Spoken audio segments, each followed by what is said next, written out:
जय संविधान, जय भीम, महात्मा गांधी की जय, गोडसे मुर्दाबाद। ये बड़ा महत्वपूर्ण प्रश्न आज के दिमाग में, सबके दिमाग में उठ रहा है। मेरे दिमाग में तो बहुत ज्यादा उठ रहा है कि राष्ट्रीय हित एक सर्वोच्च नेता के लिए ज्यादा महत्वपूर्ण होते हैं या व्यक्तिगत दोस्ती। राष्ट्र हित से बड़ा मेरे ख्याल से कोई चीज नहीं हो सकती। और आपने देखा होगा अमेरिका के, अगर आप डोनाल्ड ट्रंप के या बाइडेन के या उनके पहले के राष्ट्रपति के सबके निर्णय को देखेंगे तो अपने देश के हित को सर्वोपरि रखते हैं। चीन के शी जिनपिंग अपने देश के हितों को सर्वोपरि रखते हैं। मित्रता और शत्रुता नाम के इमोशनल वर्ड्स उनकी डिक्शनरी में नहीं है। और यही कारण है कि आप देखिए अमेरिका ने किस प्रकार से यूरोप को भी धमका के रखा हुआ है। वो यूरोप जिसने हमेशा अमेरिका का साथ दिया है, और जब जरूरत पड़ती है डोनाल्ड ट्रंप को तो रूस से भी मीठी मीठी बातें कर लेता है, चिकनी चुपड़ी बात कर लेता है, और चीन से भी चिकनी चुपड़ी बात कर लेता है। यहां तक कि नॉर्थ कोरिया के तानाशाह से भी वो मीटिंग कर लेता है और उनसे बात कर लेता है, क्योंकि उनके लिए किसी प्रकार के इमोशंस की कोई वैल्यू नहीं है। केवल मुद्दा होता है राष्ट्रहित, जिससे देश का फायदा हो। अगर व्यक्तिगत हित, राष्ट्रहित और मित्रता के बीच में संघर्ष हो जाए तो जितने भी ऐसे राष्ट्र हैं जो उन्नति के मार्ग पे आगे चल रहे हैं तो राष्ट्रहित को सबसे ज्यादा महत्वपूर्ण मानते हैं। और जितनी भी ये मित्रताएं होती हैं ये कोई परमानेंट मित्रताएं नहीं होती। जैसे राजनीति में होता है वैसे ही अंतरराष्ट्रीय जगत में होता है। मित्रता भी तब तक होती है जब तक मतलब निकलता है, और शत्रुता भी तभी तक होती है जब तक मतलब निकलता है। जैसे आप देखिए जर्मनी एक समय में दो पार्ट में था, क्योंकि उस समय विश्व के अंदर दो बड़ी बड़ी शक्तियां थी, एक अमेरिका थी और एक यूएसएसआर था, और दोनों महाशक्तियां थी। शीत युद्ध चलता रहता था। तो रूस का इस जर्मनी में एक प्रकार का अधिकार था और वेस्ट जर्मनी में अमेरिका का अधिकार था। तो ये बर्लिन में ऐसी आपको जगह मिलेंगी जहां पे एक तरफ अमेरिका की सेना रहती थी और एक तरफ यूएसएसआर की सेना रहती थी, और एक पूरा ब्लॉक था जो कम्युनिस्ट ब्लॉक था और एक पूरा ब्लॉक था जो वेस्टर्न ब्लॉक के साथ था। यूरोप ने हमेशा अमेरिका का साथ दिया, लेकिन जब अमेरिका के राष्ट्रीय हित से वो टकराया तो डोनाल्ड ट्रंप ने स्पष्ट रूप से अमेरिका ने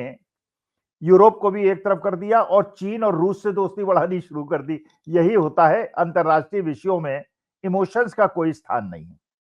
लेकिन असली मुद्दे पे आते हैं। असली मुद्दा है हमारे देश के 1971 में देश की प्रधानमंत्री इंदिरा जी ने बड़ी मेहनत से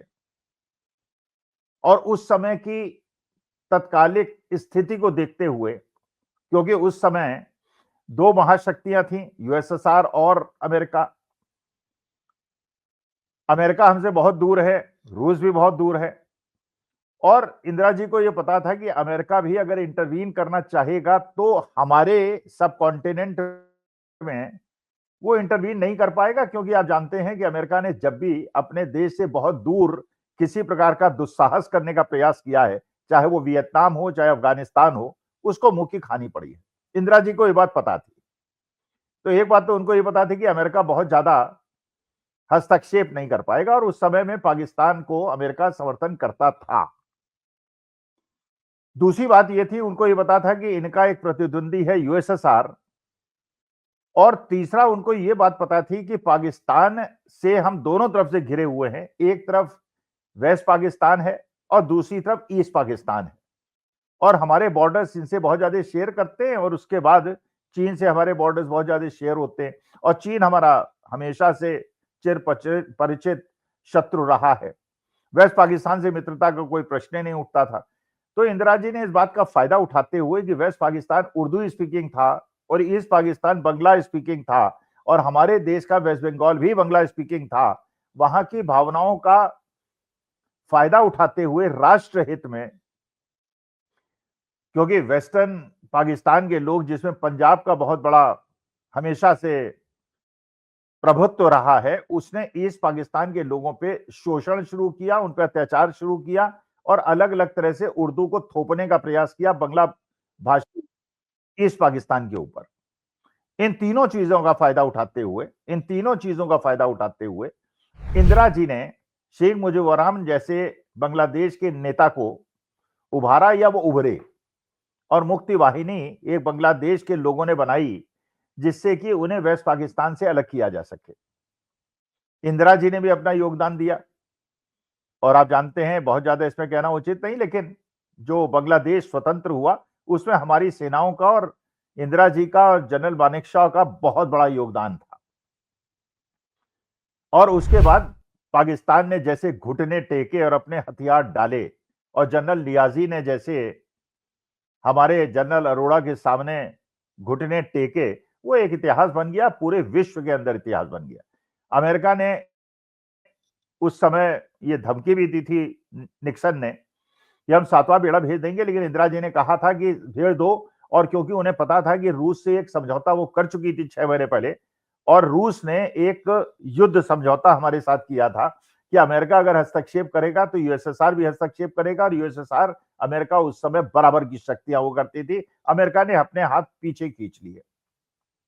शेख मुजीबुर रहमान देश के प्रधानमंत्री बने और उनको वहां पे बंगबंधु के नाम से जाना गया, जैसे हमारे देश में महात्मा गांधी को राष्ट्रपिता के नाम से जाना जाता है। और उनके खिलाफ बेगम खालिदा के पति जो आर्मी में थे उन्होंने विद्रोह किया और शेख मुजीबुर रहमान और उनके सारे परिवार के लोगों को मार दिया। केवल एक सदस्या बची, शेख हसीना, जो विदेश में थी, इसलिए उनकी जान बच गई। सत्ता पलट हुई और शेख हसीना वहां देश की प्रधानमंत्री बन गई। और मानी बात है कि शेख हसीना भारत की मित्र थी क्योंकि शेख मुजीबुर रहमान की बेटी थी। लेकिन उसके बाद शेख हसीना ने, जब भी होता है लंबा शासन चलता है, 10-11 साल का शासन चलता है, तो नेता निरंकुश हो जाता है, तानाशाह बन जाता है। वही काम शेख हसीना ने करना शुरू किया। वहां पे भी उन्होंने अपने अपने लोगों को नियुक्त करना शुरू किया, जैसे भारतवर्ष के अंदर आरएसएस के लोगों को और विश्व हिंदू परिषद और बजरंग दल के लोगों को नियुक्त किया जाता है। उन्होंने वहां भी इलेक्शन को रिग किया, अपोजिशन के लीडर्स को जेल में डाला और विद्रोह हुआ और शेख हसीना को बांग्लादेश छोड़ के भागना पड़ा। पूरे विश्व के अंदर कोई देश उन्हें शरण देने को तैयार नहीं था, भारतवर्ष ने उनको शरण दे दी, जबकि यह उचित इसलिए नहीं था, जहां से मैंने बात शुरू की थी, कि सबसे ज्यादा महत्वपूर्ण होता है राष्ट्रहित, व्यक्तिगत हित और व्यक्तिगत मित्रताएं नहीं होती। यह बात सही है कि जब शेख हसीना बांग्लादेश की प्रधानमंत्री थीं, तो उन्होंने एक ऐसा समझौता अडानी जी के पावर प्रोजेक्ट से किया था जो झारखंड के अंदर लगा था, जिसमें जमीन तो गई झारखंड वालों की, जंगल कटे झारखंड वालों को, पॉल्यूशन हुआ झारखंड वालों का, और बिजली दी जानी थी बांग्लादेश को और बड़े चढ़े दाम पे दी गई। बड़े चढ़े दाम को दी गई तो बांग्लादेश को नुकसान हुआ और अडानी जी को फायदा हुआ। अच्छा, अब बांग्लादेश के अंदर भी ये विद्रोह पैदा हुआ कि भाई इतनी महंगी जब बिजली आप क्यों खरीद रहे हैं,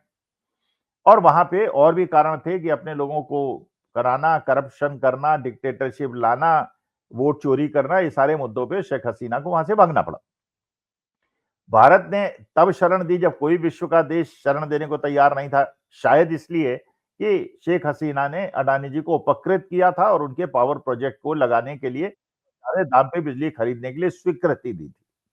लेकिन अब सवाल ये उठता है, ये राष्ट्रहित पे है कि नहीं, क्योंकि आज के तारीख में मोहम्मद यूनुस की सरकार है, वहां उपद्रव मचा हुआ है, झगड़े मचे हुए हैं।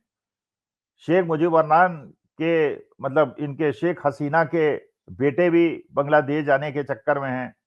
और जो बेगम खालिदा हैं उनके बेटे भी बांग्लादेश पहुंच गए हैं। और मतलब 2-3 गुट हैं, मोहम्मद यूनुस का गुट है, बेगम खालिदा का गुट है, शेख हसीना का गुट है, और आपस में वहां पे लड़ाई झगड़ा चल रहा है और हिंदुओं पे भी अत्याचार हो रहा है, खूब मारकाट हो रही है, खूब आग लगी हुई है। लेकिन बांग्लादेश जो हमारा मित्र राष्ट्र था और लंबे समय तक 40 साल तक मित्र बना और पाकिस्तान को और चाइना को रेगुलेट करने के लिए, उन्हें कंट्रोल करने के लिए बहुत बड़े टूल की तरह बांग्लादेश ने हमारा साथ दिया, वो बांग्लादेश आज हमारा विरोधी केवल इस कारण से हो गया कि शेख हसीना को, जिसे बांग्लादेश के सुप्रीम कोर्ट ने